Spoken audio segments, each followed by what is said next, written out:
Hello and welcome to the Growing Green podcast. Your host, Jeremiah Jennings, is the owner of Growing Green Landscapes in Birmingham, Alabama, and has a passion for growing the entrepreneurship community for those who are young in business. Being a business owner isn't easy, especially in the early years, and that's why in this show we dive into a wide range of topics covering all the challenges small business owners deal with. Even if your company is generating $1 million or more, the stories from our great guest and Jeremiah's own firsthand experiences will propel your business forward. And now, here's your host, Jeremiah Jennings. What's going on, everybody? Thanks for tuning in to another episode today here on the Growing Green podcast. This is your host, Jeremiah Jennings, and we are very excited to be coming to you today with another guest interview. And this one's really fun because it's in person, and I love in-person interviews. You just get a lot more interaction, a lot better feedback, things like that. So we have Mike Parlier, Alabama Roofing Professionals. Mike is in our Teamworks, our network group here, local to us, and known Mike for, 2 years now probably. I can't believe it's taking this long to do this. But I know. I guess a little over 2 years. Yeah. Crazy busy schedules. We know how life goes. And you are you're not laying around on the couch. I mean, you're a pretty busy dude. So tell us about Alabama Roofing Professionals and kind of how you got started and your journey, because you haven't been doing it that long. No, not at all. Yeah. So tell us the story, man, of how you built it. Yeah, well, it's kind of an interesting story because my background is actually in office supplies, and I knew nothing about roofing at all. And I guess we had a hailstorm come through here in 2016, and a friend of mine who owned a roofing company actually came to our house, did an inspection, kind of walked us through the process of getting our roof replaced. Mm-hmm. And he mentioned, hey, if you know anybody in your neighborhood, they'll probably have the same type damage, and so I hooked him up with a few people and that lived in our neighborhood. And he actually got several of them as clients. And he came to me one day and he said, you would have made about $6,000 in commissions had you sold these for me. And I'm like, excuse me? Yeah, say that again. And so basically at that point, I started working for him part-time. And we actually he got involved going down South Florida, chasing hurricanes. Yeah. And just kind of put us in a bind up here. So I got in a situation where I was forced to either go to work for another roofing company or start my own. Yeah. And I had owned my own company in the past in office supplies. I didn't at the time, but in the past I had. And so I just realized, if I'm going to be doing all the work, I might as well just start get the my own reward. company. Yeah. And so I left, had a couple of really good guys that came with me. I think two of those guys are still with me today. Wow. One is my general manager, Travis Lloyd, and then the other one I didn't know Travis was with you there. Yeah. So he's been with you from the very beginning. Okay. Matter of fact, I introduced him to the same guy that I worked for, so he came on board as a salesman for that company as well. So we had known each other. What was this? What year was this when you went out on your own? 2018. Actually, last week was 4 years ago. Man, that's crazy. That's that's not that long in the grand scheme of where you're at now. No, and so I actually looked at it last week because I don't like to post a lot of stuff about personal for the company or anything like that, or because some people look at that stuff and they think you're being braggadocious or whatever, but in 4 years, we've done right at $20 million in residential commercial roofing. That's insane. It shocked me. Insane, yeah. It shocked me when I looked at it because, my plan was always to build it, bigger. My goal was to build this into a $100 million company. Yeah. And I think this year we'll do somewhere between 8 and 10. Yeah. So we got a ways to go, but even those numbers kind of put us as one of the largest residential roofers, in the state. In the state, okay. How do you compare Southeastern region? Is that something that y'all keep up with? How does that work? Do you keep up with those? I'm a numbers guy. I keep up with everything. Yeah. So, one of our vendors puts out the top 100 roofing companies in America, and that list actually just came out, comes out every August.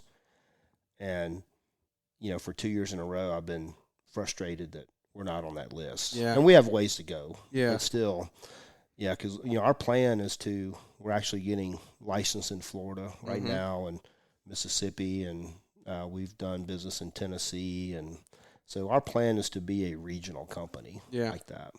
What do you have to do? So, like, what's going to make you get on top 100? What is that? What is the revenue? Do you know? Yeah, so we missed it by about $4 million. So you should be there next year then. Yeah. Probably. Yeah. The problem is the year before, if we would have done this kind of volume a year ago, we would have made the list. Mm-hmm. But, so the list keeps rising. Yeah, the list keeps getting bigger and bigger. Yeah. And a lot of that had to do with COVID because our industry was probably one of the few that just skyrocketed during COVID. Really? People were sitting at home. Yep. About the only two places you could go was Lowe's and Home Depot. Yeah, literally. Yeah. And so people were doing projects and looking at things, and that really, we had several big storms that came through that time. So pretty much anything in the service industry, I feel like boomed during COVID. Like I think it just took off. It really did. It really took off. So. Wow, that's a lot for 4 years. Yeah, I mean, it still blows my mind. Yeah. I mean, I still sometimes. Well, talk about why do you think you've been able to do that? And it's not, there's no braggadocious, like, none of that's going on here, because I'm a big fan of self-development and growing yourself. And I don't think you would have the company you have today if it wasn't for that, along with the team that you built around you. Right. And that's one thing that I hate is when people say, I built this is my company. You're not going to be Alabama Roofing Professionals without Travis, without the team you have built around you. And I think you know that. I think you're a big believer in that. So now, like when people ask me, unless they specifically ask me, I usually don't even tell them I own the company. Yeah, because I don't like, it's kind of one of those things, I like to see the company get the attention. Yep. I don't necessarily want and that's to get your the reward. Attention. Yeah. Is seeing the company do that. So what do you think what are principles you think you've used along the way to help scale and grow like you have? I mean, build the team around you, because it's hard. It's hard to find employees. Very difficult. It's hard to find people to work with you. And we've gone through a lot of people. Yeah. I think now we currently have probably about 30, a little over 30, employees. Mm-hmm. And some of those are 1099, some are W-2. So, and then we have tons of subs that work for us that we give a lot of business to. But I think you hit the nail on the head. The first thing that I think of is personal development. Yeah. You have to be continuously growing. So I don't do as much reading as I used to, because reading books is hard, because usually by the time I sit down to read, I'm just ready to go to bed. Yeah, that's right. So I listen to a lot, on Audible, listen to a lot of podcasts. Yeah. And I'm continually trying to learn from people that have done more than what I've done. That's it. And even in our industry, like when we go to events, regional events, I'll sit down with guys that own companies that are, $20, $30, $50 million. Yeah. And just, hey, what'd you brain. do? Yeah. I think other than that, the second thing is probably not number two. It's probably more important, but on a group dynamic, I think having the right team. Yeah. Because, like you said, it's not what I've done. Yeah. All I've been able to do is piece together a team, and then I don't even do all of that. So we found some really good people. Like I said, Travis Lloyd he's our general manager. He runs a lot of the day-to-day. And then we have Alex Tejada, who runs our production side. Yeah. And so we kind of merged our two companies together, I guess about 2 years ago. Okay.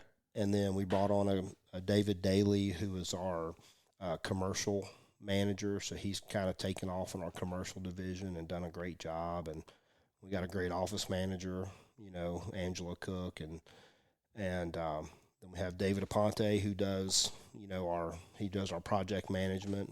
And then now we just have a ton of really good sales guys. Yeah.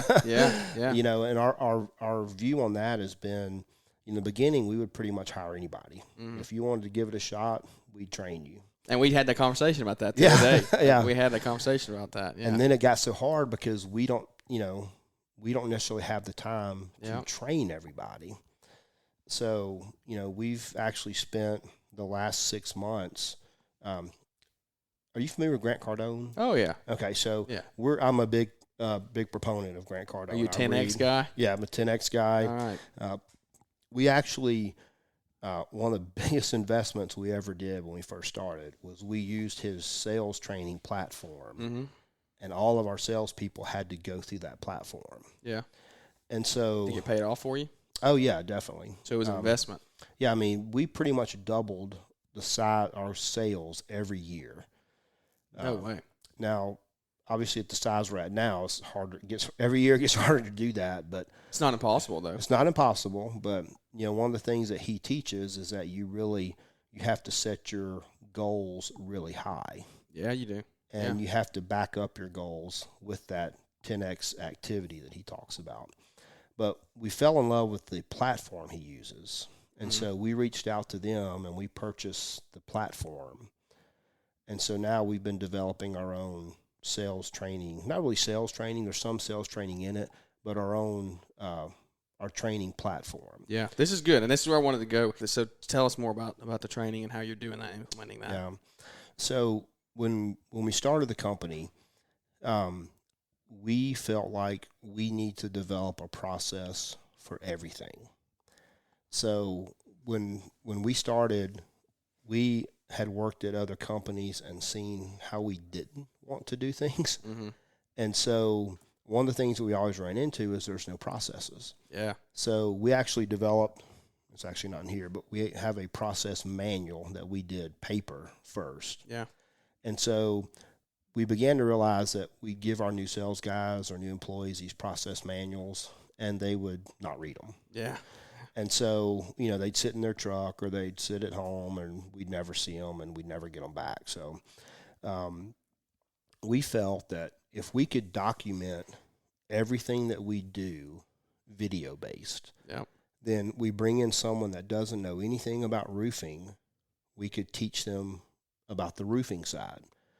And we designed these videos to be anywhere from 1 minute to maybe 3 or 4 minutes. And so we can assign them, on a weekly basis, 15, 20 videos that may take 5-10 minutes a night at max. Yeah. And then we get a report every morning that says such and such watched the video, what their percentage of passing rate was. Okay. So if they fail a question, they have to retake the test. And then if they fail it again, they have to go back and rewatch the video. Okay, yeah. And so just kind of, because a lot of times what happens is, everybody's busy. Everybody's multitasking when they're doing stuff. So you're sitting there watching a video, and all of a sudden you get a test after it, and you're like, well, wait a minute. What do I do? What did I just watch? What was step 5 in our process? And they're like, oh, gosh. So then they have to go back and rewatch it and pay attention. That's good accountability, I feel like. It does, and it lets us know. We can see what they did, how many questions they missed, how many times they had to go back and watch the video. How has that been received? Are you making any current employees do it, or just on new hires? Yeah, so everybody will have to do it. Okay. That's going to be a process, I feel like. And see, with the Cardone training, they were used to that because it was the same way. Everybody would have to watch 2 videos a day. And so they would, at the end of the 10 o'clock in the morning, it sends us a report, who watched them and who didn't. Yeah. And so, we're like everybody else. We're trying to figure out ways that we can motivate people. And so we would tie the training into, if you didn't have a specific percentage that you did, because things happen. So we would realize, hey, for the week, there's 2 videos. That's, 10 a week. You have to make sure you get 80% of them in. Yep. And if they got 80%, like if we announce, like we do a trip every year. We take our top sales guys, and this year we went to Jamaica. Okay.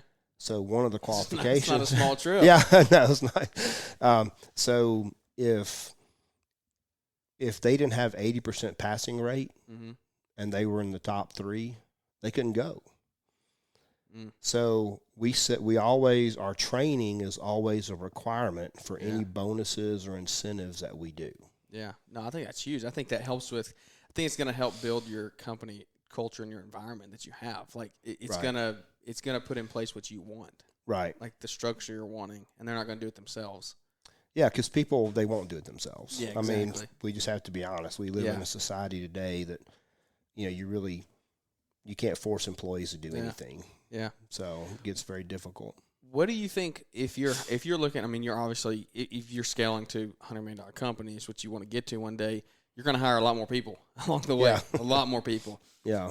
At this point, this is 2022. Things will probably change in the future, but I don't know. I think the basis of this question is going to stay the same.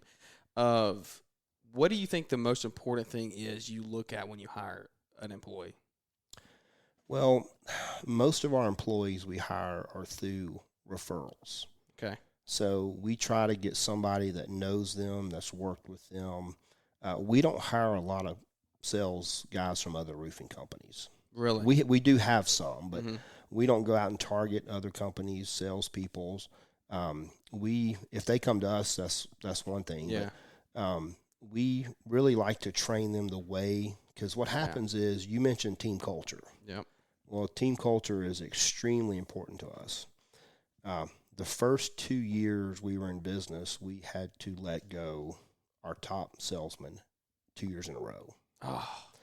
And that was my fault. Yeah, I mean, because you do everything to work with them. Yeah. But then at the end of the day, we have a company, we have an image to protect. Yeah. And so it's hard as an owner to let go your top producer. Yeah, because, I mean, the question runs through your head, what are we going to do next year? Yeah. What are we going to do exactly. tomorrow? Like, I mean, that's hard. And so then that's when we kind of developed, we would actually hire multiple, 2 or 3 salespeople at a time, hoping one of them would stick and one of them would be good. And so now we're a little bit more picky about who we bring on board, because we don't want to disrupt that team culture. Yeah. And if somebody does, they're usually out of here pretty quick. Yeah. Yeah. And I think that you probably built a team that's going to let you know that. Like, they're going to let you know that. You're not going to have to make the decision on your own. Yeah. They're going to be able to tell you, nah, they don't fit here. Yeah. And not only that, it's not just the people that work here. We start hearing from our vendors, our suppliers. Yep. You'd be surprised how many times I get phone calls and say, hey, such and such is here. And, he's buying shingles and he's paying with it with a credit card.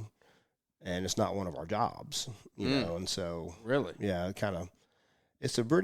our industry is pretty tight knit. Yeah. Because we have, 3 main vendors that we all buy from. Mm-hmm. So you look out for each other then. Yeah, they do. Yeah. I get calls all the time, and that's usually how it starts. We kind of know something's up. But how do you handle? I feel like roofing is I don't know. It's probably not too competitive, but I feel like it's somewhat competitive. I mean, what would you say? Did you say it is competitive, or? I mean, I don't know. I mean, I know some other big companies around us. Yeah. So. I mean, it's very competitive. You think it is competitive? Just in Birmingham, there's probably 250 roofing companies. Really? Okay. Yeah. See, I didn't know that. I was thinking of like 10. Yeah. Okay, I did not know there was that many. And so that is very competitive. I would say probably half of them are what we call jokingly chucking a truck or one-man operations. Yeah, we have those. Everybody has yeah. those. Like in your industry, I mean, I know a ton of guys that work, part-time, and the rest of the time they're out doing landscaping, and it's pushing tough. over in the back of a truck, and they're going to be the cheapest guy on the block. So we have to combat that on a regular basis. And so the way we do that is we try to show them the advantage of, like, for one, we're a master elite contractor with GAF. Mm-hmm. There's only 5 of them in our market. I think there's only maybe 10 in the whole state. Wow. So we can offer warranties that they can't offer. Mm-hmm. And so that's one thing that sets us apart. Yeah. 2 is insurance. I mean, our insurance is outrageous. So. We had that conversation too.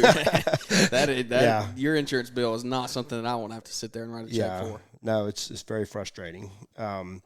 But it's something we have to have. Yeah, you got to have it. And so a lot of these guys don't have insurance, or they don't have the proper insurance. Which is crazy. Like, they shouldn't even be allowed to operate. Come on. They should. Like, I mean. Yeah. So how do you handle that? That's where I was going with that question. How do you handle competition? Like, so for us, like we said, competition is a very real thing. I mean, there's a guy with a lawnmower in the back of his truck everywhere you turn. I mean, we'll go 10 miles in Trussville here, and we'll pass 15 different long-term companies. Sure. So it's very competitive. But I've taken on the aspect and the I can't think of the word, but like the viewpoint of, I don't view them as competition, really. I view them as I want to elevate the industry, which it sounds like you're trying to do. You're trying to get the right people around you and elevate your industry. You want to be those GAF certified companies. Those are the ones you want to run with. And you want to get more people to that level, I feel like, because that gets rid of the bottom feeders. Right. So how do you handle the competition and kind of build your company to where you're not trying to outbid somebody else or underbid somebody else to get a roof? Well, I think what you said is key. There's only about 3 companies that we really think of as our competition. Yeah. And so what we have to do is, and we know we're not going to get every job we go to. Yeah. And we're going to, we have some customers that, hey, the bottom line is they don't care. Mm-hmm. They don't care if they have insurance or not. They don't care if, guys that show up to put his roof on were hanging sheetrock last week. Yeah. And they just want the cheapest job. That's not the customer. It's not the customer. Exactly. Yeah. That's not the people you want to be dealing with. Yeah. So we try to go after, we try to set ourselves apart from those people. I always tell our guys in our sales meetings, we don't talk negative about another company. Yeah. We can point out, hey, look, they don't have this, they can't offer this type of warranty. We try to take the high road and set ourselves apart from them. Yeah. And then another thing is reviews. I mean, we try to get every customer, to go and put reviews, because I think we have, I don't know the numbers exactly, but 50 or so, Better Business Bureau reviews, which there's not many roofing companies that have that many. Yeah. On Google, we have hundreds of 5-star reviews. Facebook, we have a lot of reviews that are all positive. I think we've only had 2 negative reviews since we've been in business. That's a pretty good ratio. Yeah, and it's not that we don't have issues, Yeah. Because there are people that have given us a 1-star, and we'll reach out to them and say, hey, listen, what happened? You fix the issue. Yeah, Exactly. where did we go wrong? What are you upset about? Yeah. And we've actually had customers go back and take that 1-star off and give us a 5-star because, one, we fix whatever issue. Yeah, you follow it up. And sometimes, we're all human, make mistakes, but some of our sales guys may drop the ball. Yeah. But if it gets back to me or Travis, we generally do everything we can to get it resolved. Yeah. Even if it's at our own expense. Yeah, exactly. But that's what builds the company, like, that you want. Like, you don't want people. I don't know. I think one bad thing like that could end up tarnishing a company over the long run. Like, one 1-star review, that's not going to hurt you. But if one thing goes bad and then word gets out that that's how your company is, that could end up bad for you down the road. Sure. So. Well, like if you have 5 reviews and 2 of them are negative, that hurts you more than if you have 120 and 2 of them are negative. Yep. Exactly. So. That's good stuff. Marketing. This is something I want to, and I don't even know. Do you even know much? I mean, do you handle your marketing at all, or I know you outsource that through? Yeah, we outsource a lot of it. Now, we do some in house. Yeah, and we do outsource a good chunk of it. How have you navigated those waters? Because, how have you navigated how much to market, how much you want to spend? How do you create a marketing budget? I mean, those are all things that, as you grow, marketing isn't necessary evil. It's got to be done. You've got to do it, and you can't back off. Okay. I mean, there's been many times when, we spend, I want to say our number is about 6% of gross sales on marketing. Yeah. That's about. So we spent about $300,000 last year on marketing. Yeah, that's crazy. So you think about it, that's about 2 weeks worth of our business out of every year that's just gone. Yep. And so you say it's gone, but it's not really gone because look at how much business it brings in. Right. Yeah. And so we track everything. Yeah. So in our system, every job that's created, there's one toggle that you have to go in that's mandatory when you set up any account. Where did we get that lead? So, we can go back and look and see, because I just did a video on this yesterday, actually. Yeah. About a third of our business comes from door knocking. No way. And that's just guys out there knocking doors, generating their own leads. Wow. And that's probably the cheapest form of marketing besides your time that we have. Yeah. And then obviously Google, Facebook, website, that's a good chunk of it. But and then we do stuff on the radio on Jocks and 99.5, so those are very good. We do a lot with Hewitt Trussville. Yeah. We sponsor the band. Yeah. We're a football sponsor as well. So how do you handle that as you expand into different markets? How are you going to handle the marketing there? Because that's something that you're starting fresh. Like you're in a whole new area. Mississippi, Florida, Tennessee. You said you're looking at getting those places. What is your game plan to go about hitting those areas and growing? Yeah, so like I said, everything we do, we have a process. So I love it. I don't think you grow a big company without having systems and processes, though. Oh, you have to. Yeah. Otherwise, it's inconsistent. Exactly. And you can't measure what your results are. Yeah. So the first thing that we do is we start with Google and Facebook. Mm-hmm. And then we'll make sure our SEO, has those locations. We'll do some marketing buys as far as, Google ads and things like that. Yep. We'll do some Facebook advertising. But then we do a lot of the free stuff you can do. Okay. So some of the stuff that we do in-house, and I would encourage you, if anybody that has a small business and they don't have a good marketing budget, take advantage of what you can do for free and be very consistent. Okay, that's good. Because, when we first started, we didn't have that kind of money. Yeah, for sure. And that's a lot of the guys listening to this show right now are the small business. They're newer in business. They're figuring out how do we even come up with a marketing budget. It's crazy.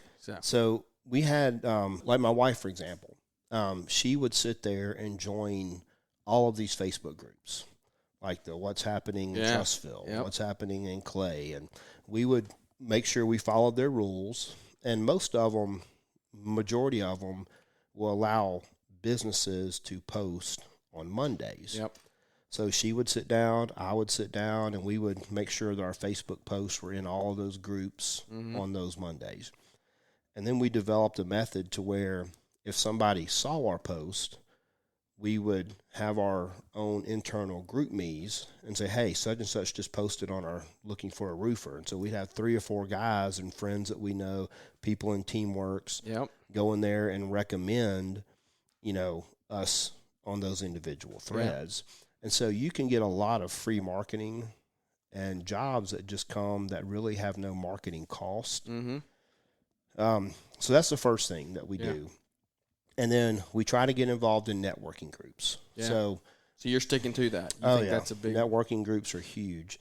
One of our top sales guys, he gets anywhere from probably $400,000 to $500,000 worth of leads every year just out of his from networking group. Wow. Yeah, out of his B&I group. Yeah.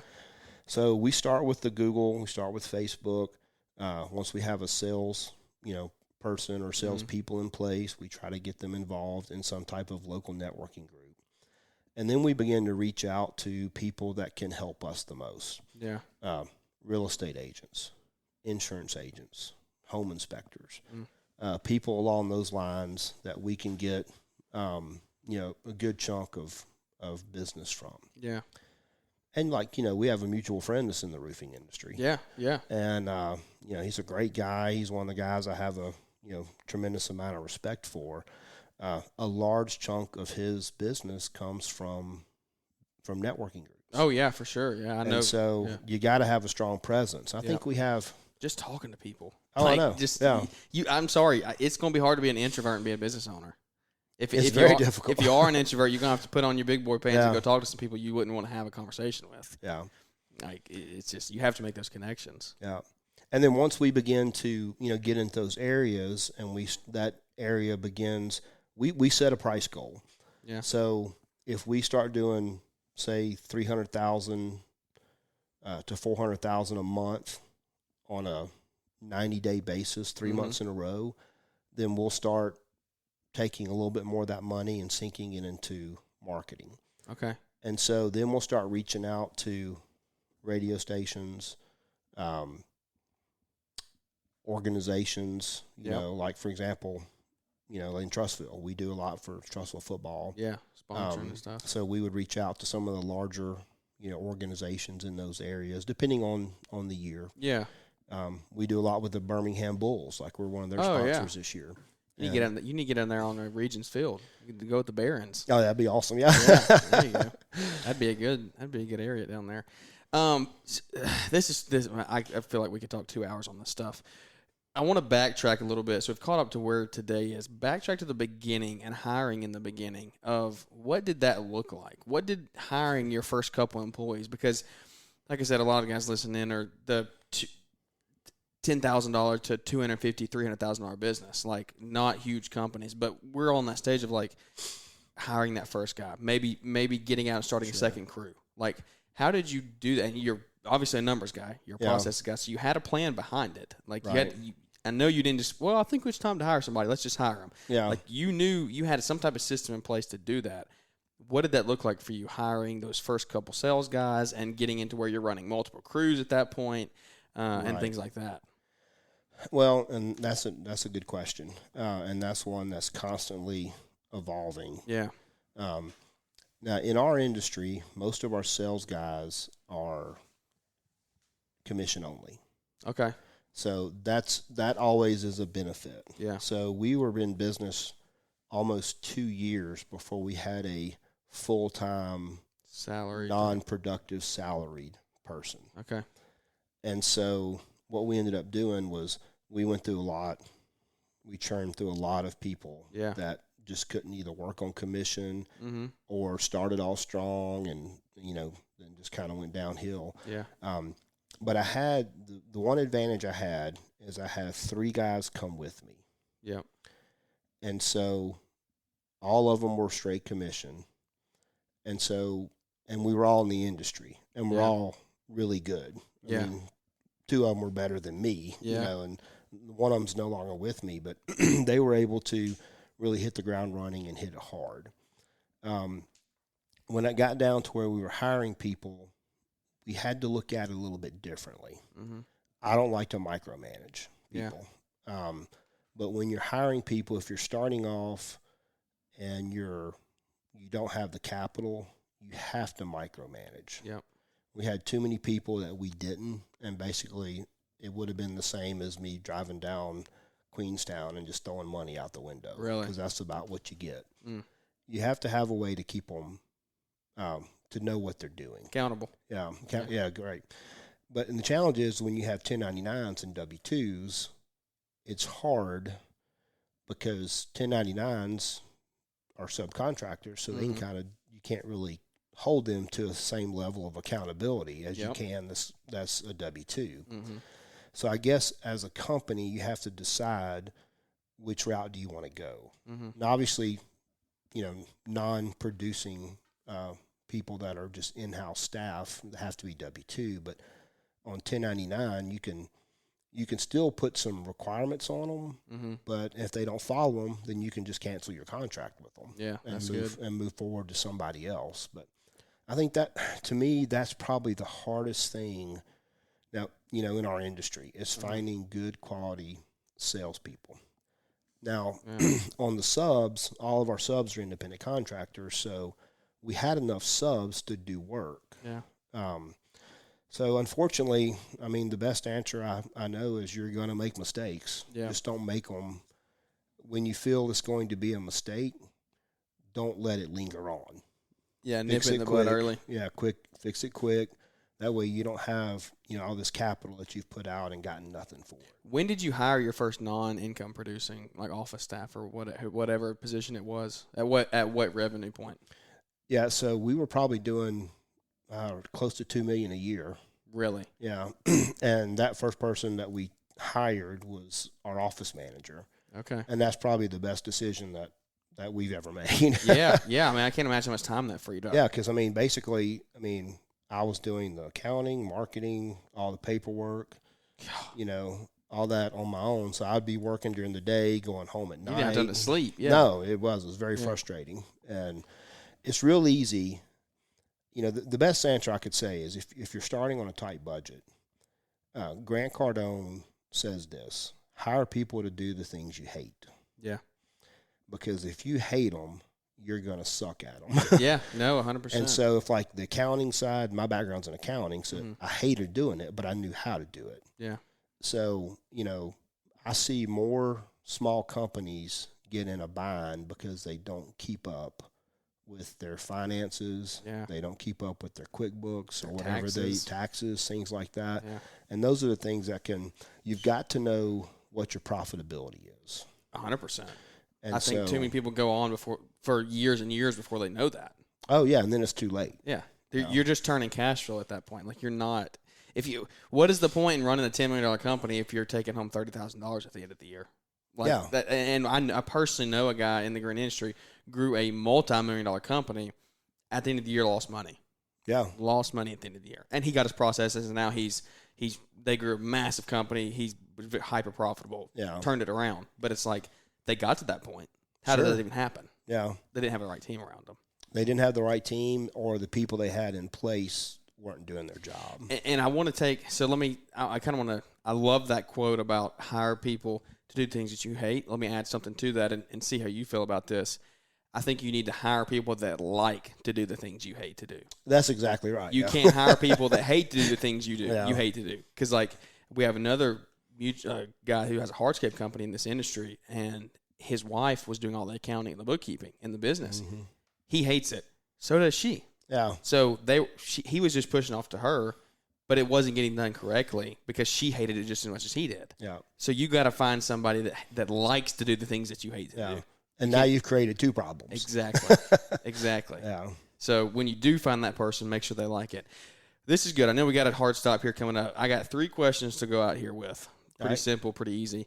The first is, what do you think the hardest thing is in owning your own business? What do you think the hardest thing that has come onto you in this journey of this whole process of growing, scaling? Is it people? Is it money? Is it cash flow? What is it along the way? Well, entrepreneurship, the hardest thing in entrepreneurship. Well, I think one is, I'm going to answer that 2 ways. One is definitely dealing with people. You have to master dealing with people. Yeah. Whether it's customers, employees, vendors, subs, whatever it is, you have to be able to step back sometimes, swallow your pride, hold your tongue, and just, learn how to deal with people. Yeah. The second thing is cash flow. I mean, really? I see so many people that start a business, and next thing you know, they're driving around in a brand new, 3,500 or 2,500 truck, thinking they're going to make all this money, and they can't manage their cash flow, and a year later, they're done. Yeah. And, I've never bought a new vehicle in my whole life until last year. Except that one that's sitting out there right now. Yeah. And, finally, it's like about most of my sales guys, drove nicer trucks than me, and, and I'm okay with that. It's not a knock to them, but why do you think you're the one, and it's the owner now, and why do you think you're the one now driving around in a 2022 dream truck? Yeah, because I guess to answer that question, you sacrificed. You sacrificed, but you also have to, wait your time. Yeah. And I drove a 2007 Tundra, which you've seen. Yeah, that was the thing. That's the truck. Mike Parlier that I know. Yeah, that's the one that I remember seeing that thing drive up and. And it used to always surprise me because, I'd never met Sam Walton. Mm-hmm. I actually had a friend of mine who was an attorney, and his partner was married to one of his daughters.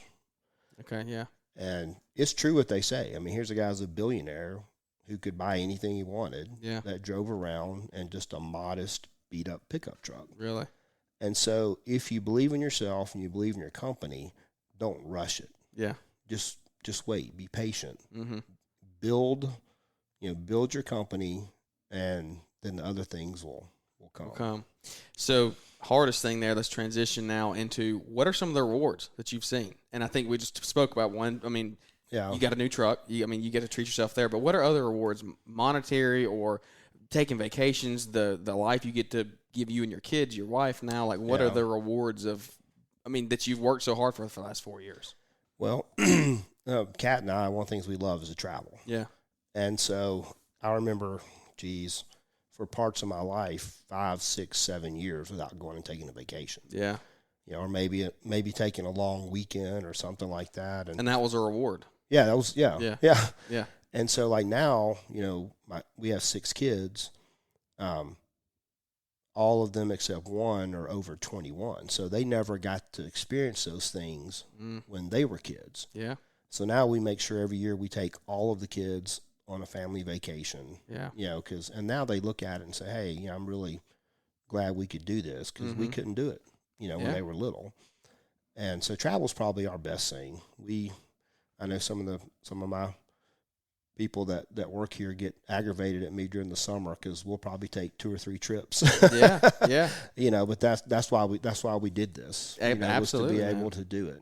And that's what it's about. Like it's tough. People look in and they're like, oh, well, there's Mike with all the money and the new truck and the nice office and this and that and the other and the trips, but they don't know all the stuff that goes on the backside. Like all the blood, sweat, and tears you've probably put into this thing at night. Yeah, those 2 years of being your own bookkeeper and accountant and staying up at night, not getting to go on trips. Oh, yeah. Like most Saturdays and Sundays, I'm here. Exactly. Not every, but at least, a couple hours every other Saturday and Sunday I'm here. And sometimes I'm here till 7, 8 at night.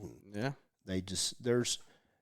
if you're starting your company and you're new, in my opinion, I think with the younger generation, and I'm 53, so, I'm a whole different generation, but I see so many younger kids that, one, don't want to work for someone else. They think it's demeaning. Mm-hmm. They want to be a YouTube star or something like that. They want to create this following or be an influencer or whatever. But I don't hear many of them talking about working hard. Nothing comes easy. Yeah. No matter what you do, if you want to be an influencer or a YouTube star, you're going to have to work your butt off to get those followers. Yep. It's not just going to fall in your lap. Yep. If you don't want to work for somebody, you're going to have to work for yourself harder than you would ever work for somebody else. Yeah. And that's what people don't get. I've heard it said, you be an entrepreneur to quit working 40 hours a week and start working 80. Oh, yeah. Like that's and what a lot do. Of people's mindset's the opposite. Yeah. They want to work as little as possible and get the most maximum out of it that they can. Yeah. And that just doesn't happen. They won't be around in 3 years. They won't. 2 years. Maybe even a year. Like it might not even last 3 years. Yeah. So, that's good stuff. Last question we ask I ask all of our guests this. It's pretty simple, but it can be complex. What is your why? Well, that's good. I have quite a few. I'm a big goal setter. So I believe my whole life, ever since college, I believed in setting your goals. I usually try to do it every year, just kind of go back and revamp them. I continually look at them on a weekly basis, and you have to have something that you're shooting for. Mm-hmm. So my why is, I love to help people. I think our industry is one where we're able to help people that are in need. Yeah. I mentioned travel. That's one thing that we love. And I guess the one side of me that might be a little bit egotistical is I want to build something big. Yeah, that's good. I feel like if I could get this company to $50 or $100 million, our ultimate goal is to franchise this, which we're in the process of making those franchise plans now. I want to build something that will outlive me. And so something that if my kids wanted to do this, it's already there. It's built. It's ready to go. And so I guess that's probably the main thing. And, one of my goals, I'd love for my alma mater to have me come back and speak at a graduation. Those are just things that it's not a big why, but, I just feel like it's something that I look at, and when things get down or when I get down, which, you're going to go through that when you're on your own business. Mm-hmm. I just say, you know what, if I'm going to achieve these things, I've just got to stay the course. Yeah. That's what you turn to. Yeah. when you get to those hard points. And I think honestly, the best thing you said in that last answer there is you want to help people. And all those other things are good. Those whys are good. But every business that I think ever has existed is out there to help people. That's what you do. Yeah. That's what a business owner does. Is like, we're here to solve a problem for somebody. Yeah. And I think that's the I think that's the character that you have. I think it's a great motivator is to help people. Yeah. And I respect that a lot out of you, and every other successful business owner out there, I think, just has that mentality about them. Yeah. So.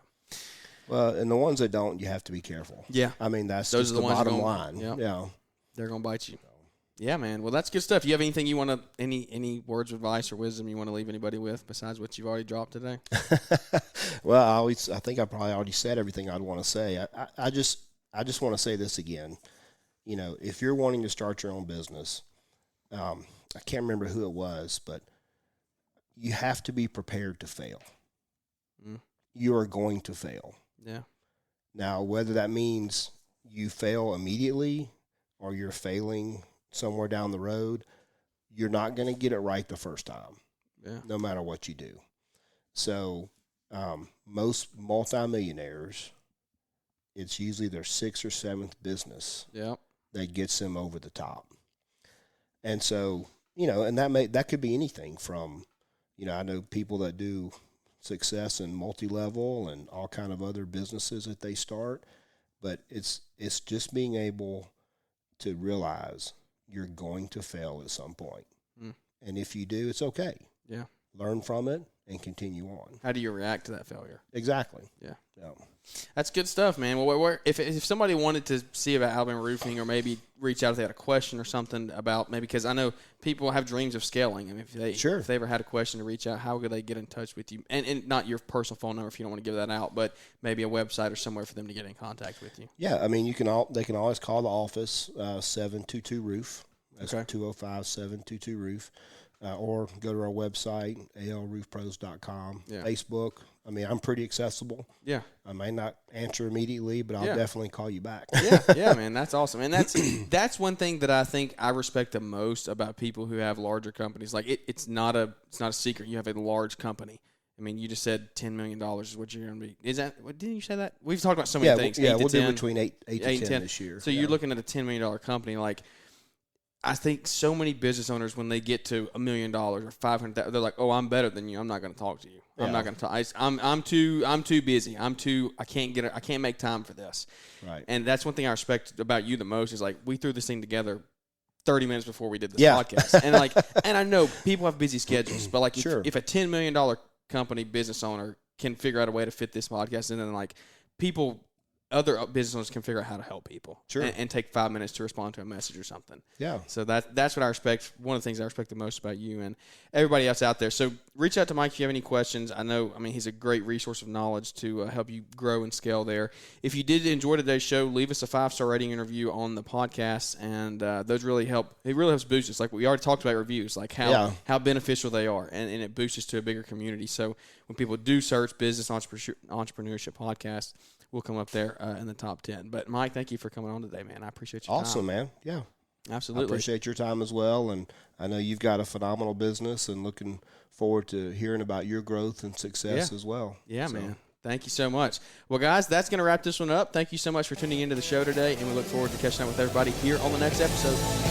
Thanks for tuning in to the Growing Green podcast. It is an honor to have you listening, and we hope you receive valuable advice to help take your business to the next level.